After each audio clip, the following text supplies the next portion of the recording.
देख रहे हो ये मेरे सामने ये रास्ता आज आ रही है ऊपर गोवर्धन पर्वत शिला के लिए। तो आपको दिखाते हैं ऊपर चढ़ के गोवर्धन पर्वत शिला पे क्या क्या रहस्य हैं।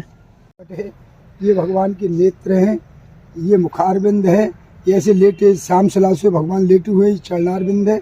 ऐसे राधे यार दोस्तों, आज हम आए गिरिराज जी गोवर्धन परखम्मा मार्ग में गोवर्धन शिला पड़ता है पहाड़ पे ऊपर चोटी पर जाकर। आपको दिखाते हैं रहस्य उसका और बताते हैं क्या है उसका रहस्य। चलो बने रहना वीडियो में। राधे यार दोस्तों, आज मैं आया हूँ गोवर्धन परखम्मा मार्ग में और ये 56 भोग शिला आप देख सकते हो पीछे मेरे।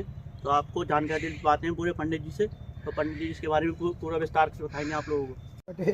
ये भगवान के नेत्र हैं, ये मुखारबिंद है, ये ऐसे लेटे शाम शिला से भगवान लेटे हुए चरणारविंद है। ऐसे दर्शन है। ये हनुमान जी का भी दर्शन है यहाँ।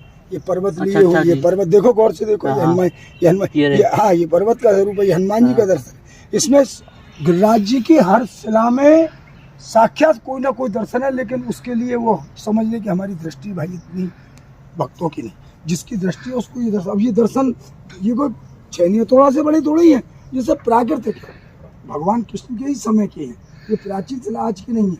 ये बड़े बड़े अलौकिक छप्पन इतना टनों दूर रोज चढ़ जाता है, घी दूध घी से पंचामृत से रोज स्नान होता है भगवान को। बड़े अलौकिक छप्पन होते हैं। साक्षात कृष्ण का स्वरूप इसमें विराजमान है, हनुमान जी का स्वरूप विराजमान है। आगे जब आगे पर्वत चलोगे आप लोकल गोविंद कुटी, वहाँ गिरिराज जी के चरणों की शिला, ऐरावत हाथी के चरणों की शिला और आपके सुरभि गऊ की शिला, सिंदूरी शिला। और मतलब वैसे तो भगवान के हर कण कण में कोई ना कोई दर्शन है। इसको तो कोई बिल्ला ही मतलब जिसके पास जो तपस्या का बल है दृष्टि है वो देख पाता है, लेकिन बहुत सी ऐसी है बिल्कुल जगह उनको तो हम लोग अपनी भौतिक दृष्टि, हम लोग भी साधारण प्राणी भी देख सकता है। कितने साल पुरानी मूर्ति है ये? भगवान 6500 साल पुरानी है। 6500 साल? हाँ, भगवान कृष्ण के समय की, आज की थोड़ी है भैया। भगवान से सारा पर्वत 6500 वर्ष पुराना है गिरिराज जी का, भगवान कृष्ण के समय का। और वैसे तो एक कथा में बताते हैं इनका प्रमाण चारों युग में। आज आप ब्रज के किसी मंदिरों की बैक हिस्ट्री में जाएंगे, पुराने इतिहास में जाएंगे, जैसे बिहारी जी हुए में तो एक भगवान है, वो अलग बात है। बिहारी जी हुए, वैष्णो देवी हुए, मैं बड़े बड़े इस देश के मंदिरों का नाम लेता हूँ इस जगह। शिरडी के साईं बाबा हुए और वैष्णो देवी हुए और हरिद्वार की गंगा जी हुए। इन सब की यदि बैक हिस्ट्री में जाओगे तो इनका इतिहास कोई 100 साल, कोई 200 साल, कोई 500 साल, कोई 1000 साल। लेकिन हमारे श्री गिरिराज जी के बैक हिस्ट्री में जाओगे तो इनका प्रमाण चारों युगों में मिलता है। सतयुग, द्वापर, त्रेता और कलयुग में आपके सामने ये ऐसे गिरिराज जी हैं। भगवान श्री कृष्ण के समय की यदि ब्रज में देखी जाए दो ही चीज़ साथ साथ सकते हैं, श्री गिरिराज जी और श्री यमुना जी। और तो ये मंदिर देवालय तो बिल्डिंग है, ये तो आज मंदिर यहाँ बना, कल वहाँ बना। इनकी यदि बैक हिस्ट्री में आगे तो इनका कोई ज़्यादा पुराना इतिहास नहीं है, 100 साल, 200 साल, 500 साल, 1000 साल। लेकिन भगवान गिरिराज जी की और यमुना जी की आप पिछले इतिहास में बैक हिस्ट्री में जाएंगे तो इनका आपको प्रमाण भगवान कृष्ण के समय से मिलेगा। तभी से और आज तक आपके सामने उस युग के युग में चले आ रहे हैं। प्राचीन चीज़ है यहाँ की। और यहीं से गिरिराज जी की परिक्रमा प्रारंभ होती है और यहीं पूजा होती है। यही है गोवर्धन गिरिराज महाराज। बोलिए गोवर्धन भगवान की जय। ये 56 भोग स्थान है। यहाँ संत गया प्रसाद पंडित जी का पूजा स्थली का स्थान रहा है।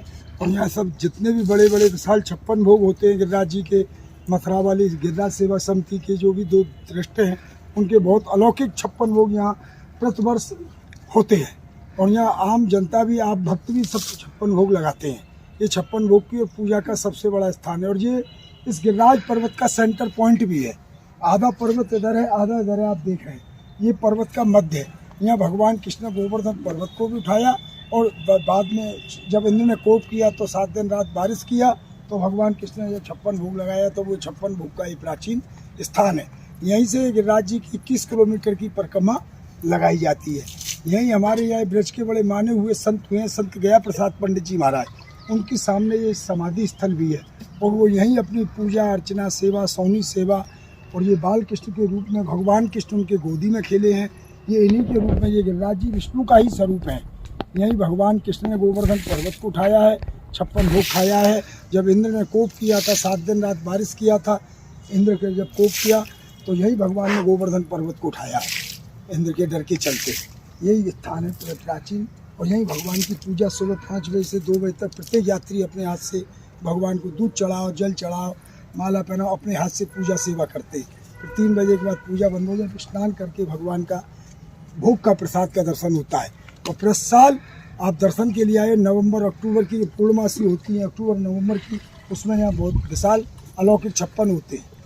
अब तो वो 56 भोग का यहाँ जगह की व्यस्तता ये होने के चलते सामने ये विनोद और मुकुंद गार्डन है, यहाँ प्रोग्राम हो जाता है। लेकिन इससे अभी गए, यदि आप 4 साल पहले बैक हिस्ट्री में जाओगे तो यहीं होते थे, महल के समान सज्जाता था और बड़े अलौकिक, मतलब मैं समझता हूँ कम से कम 50-50 लाख रुपए की सामग्री भगवान को यहाँ प्रसाद के रूप में, और महल के जैसे पंडाल, जैसे मुंबई में गणेश जी का और कलकत्ता में दुर्गा पूजा का जैसा महत्व है, ऐसे में गिरिराज जी की गोवर्धन पूजा का बहुत बड़ा विशाल महत्व है। यहाँ उनका 56 भोग लगाया जाता है, इतना विशाल। उसकी पुरानी वीडियो हो तो आप उसमें लगा सकते हो, आपके पास होगी तो। और नहीं तो वो दर्शन तो भाई अब तो वहाँ परसों पल्ले देना हो गया इस पूर्णमासी को, अब अगले महीने होगा। ये सामने ही विनोद गार्डन है, सामने दुर्बन निकुंज है, अब उसमें होते नहीं। इससे पहले यदि आप इस यहीं होते थे, अब नहीं होते, अब यहाँ बंद हो गए, अब नहीं होते, ये 3-4 साल से बंद हो गए, 3-4 साल से। और बोलो, और ये इनके बारे में बता दो। ये नाभि है भगवान, ये भगवान की नाभि का दर्शन है। इसमें भगवान की नाभि का डाल के देखो, हमारे गिरिराज जी की हर शिला में कोई ना कोई दर्शन का आनंद है। किसी शिला में नाभि का दर्शन है, कहीं भगवान के चरण का दर्शन है, कहीं सिंदूरी शिला है, कहीं भगवान ने राधा जी की मांग भरी है तो वो सिंदूरी शिला भी है, या कहीं भगवान ने पैर चरण रखे तो उनके चरण भी है। जब इंद्र ने कोप किया, जब ऐरापत हाथी आया था, उसके ऐरापत हाथी के भी इस गिरिराज पर्वत की शिला में आगे चिन्ह है। जो साथ में जो घोड़ा आया था उसके भी चिन्ह है, सुरभि गऊ थी उसके भी चिन्ह है। मतलब जितने भी भगवान के समय के जितने भी सब हुए थे, इंद्र के वगैरह सब गण, उनके सबके चिन्ह और भगवान कृष्ण के। और देखो, गौर से देखोगे तो गिरिराज जी की हर शिला में कोई ना कोई दिव्य दर्शन है। ये साक्षात विष्णु का स्वरूप है। यही भगवान कृष्ण एक रूप से स्वयं पूजे हैं और एक रूप से भगवान कृष्ण ने गिरिराज पर्वत को उठाया है।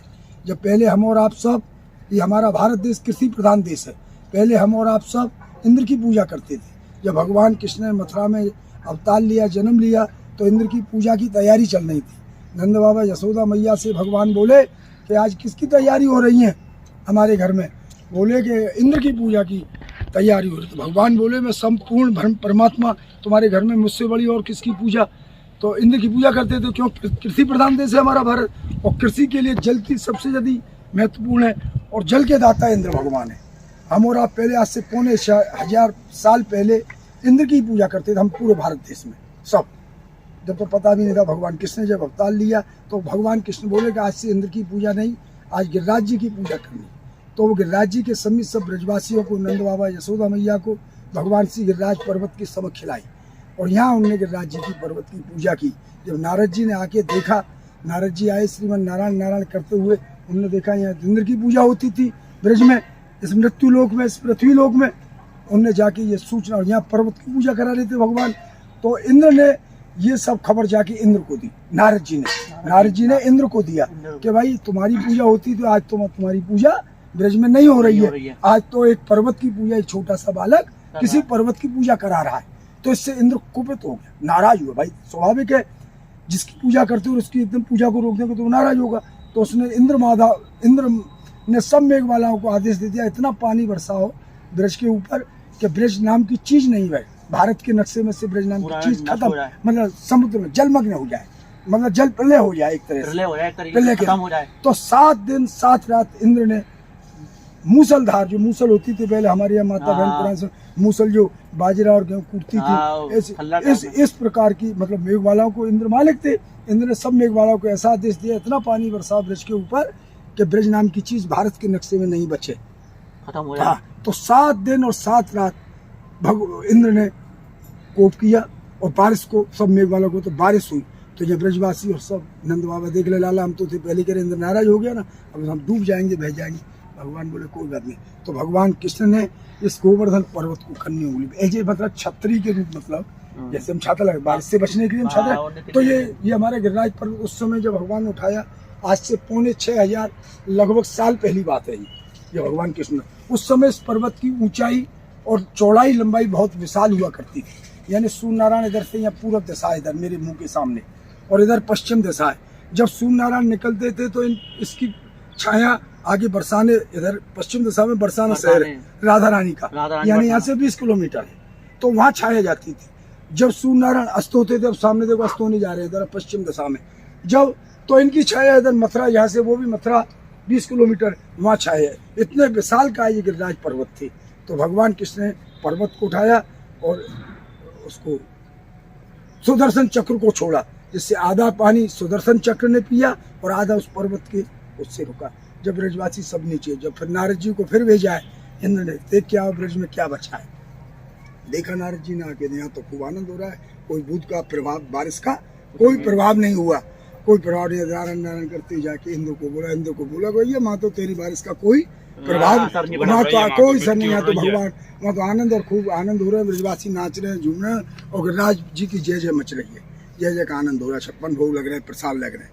तो भगवान ने फिर यहाँ ब्रजवासी ने जो पूजा के लिए सब प्रसाद सामग्री बनाई थी, जिनको हम 56 भोग कहते, वो 56 भोग लगा, प्रसाद लगा, दूध से अभिषेक हुआ, पंचामृत से अपने भगवान ने।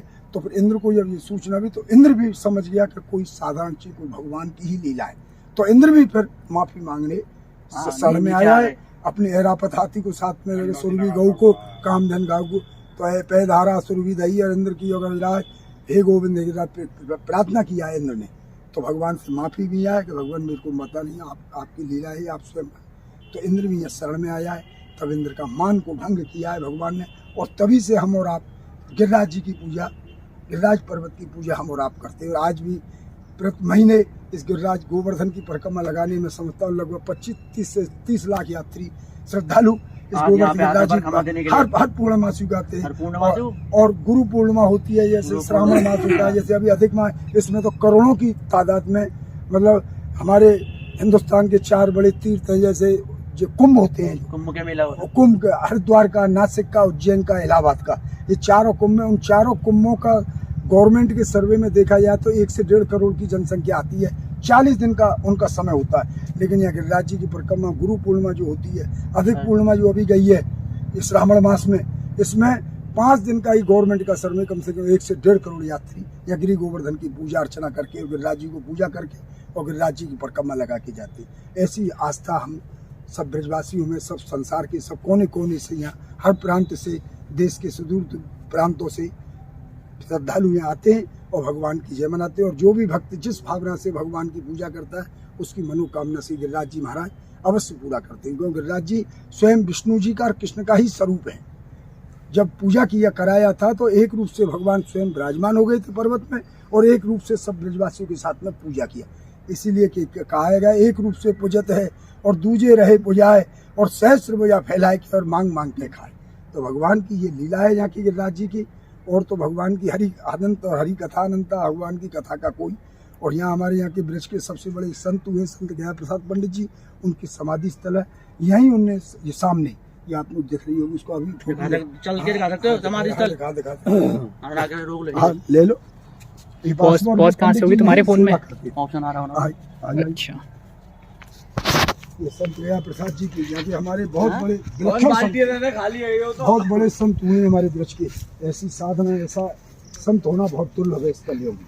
ये उनकी समाधि है, यही वो पूजा सेवा करती थी, इसलिए इस जगह का नाम समाधि, प्रसाद जी समाधि, हाँ गया प्रसाद जी की समाधि, दया प्रसाद जी की समाधि, गया प्रसाद, दया प्रसाद, गया प्रसाद, ये नाम फोटो लगा, दया प्रसाद, हाँ संत ये समाधि है।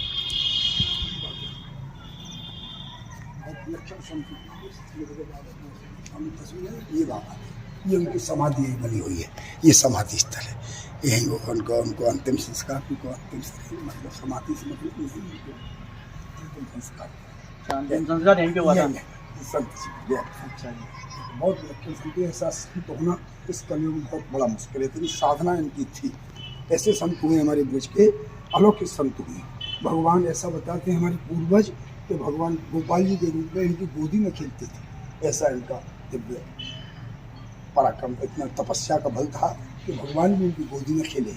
ऐसे हमारे यहाँ के संत गया प्रसाद पंडित जी महाराज, ये उनकी समझिए। वैसे रहने को तो आगे लक्ष्मी नारायण मंदिर है, यहाँ से बड़ी परिक्रमा प्रारंभ होती है, वहाँ रहते थे वो, लेकिन यहाँ उनका संस्कार किया गया, इसलिए समाधि, यही उनका समझ रहे हो ना? आप मैं अपने सामने मैं इसमें क्यों ये बात बोली? फिर मेरे पीछे यही वो 56 भोग लाया जहाँ पे श्री कृष्ण भगवान जी ने 56 प्रकार के भोग खाए थे। तो आप लोगों को यही रहस्य है उसका। आप लोगों को अच्छा लगे तो लाइक करना, कमेंट करना, शेयर करना और लोगों तक दबा के शेयर करना। और मिलते हैं नेक्स्ट वीडियो में। तब तक के लिए बना रखना अपना प्यार।